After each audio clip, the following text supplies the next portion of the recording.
ఉదయం నుంచి ఎన్ని వ్యాపారాలు చూసుకున్నా ఏమీ లేదు, ఎవరో దొరకట్లేదు. సార్ ఎవరో పెద్ద మనిషిలాగా ఉన్నారే, నా వ్యాపారం ఈయనతోనే మొదలు పెడదాం. సార్ నమస్కారం, మేము ఆహా ఓహో కంపెనీ నుంచి వస్తున్నాం సార్. మా దగ్గర జిగేల్ ప్రోడక్ట్లు ఉన్నాయి, గిజేల్ ప్రోడక్ట్లు ఉన్నాయి, హ్యాపీగా చూసే కూల్ చేసే ప్రోడక్ట్లు కూడా ఉన్నాయి సార్. కొంచెం మీరు ఎక్స్ప్లెయిన్ చేస్తాను వినండి సార్. ఇది ఒక అట్ట ముక్క అని అనుకుంటున్నారు కానీ ఇందులో ఏమీ ఉండదు, కానీ దీంట్లో ప్రయోజనాలు మాత్రం అమోఘంగా అద్భుతంగా ఉంటాయి సార్. ఇది మిక్సింగ్ స్పీకర్, డీజేలు వస్తాయి సరిగా పదని అన్న రీతిలో ఉంటుంది సార్, కానీ మోగదు సార్. ఇదొకటి కళ్ళజోడు, ఎండలో వేడిగా ఉంటది, నీడలో చల్లగా ఉంటది.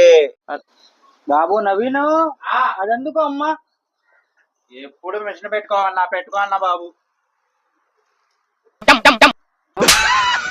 అంటే ఇప్పుడు వరకు చెప్పింది ఎలా పడాలా?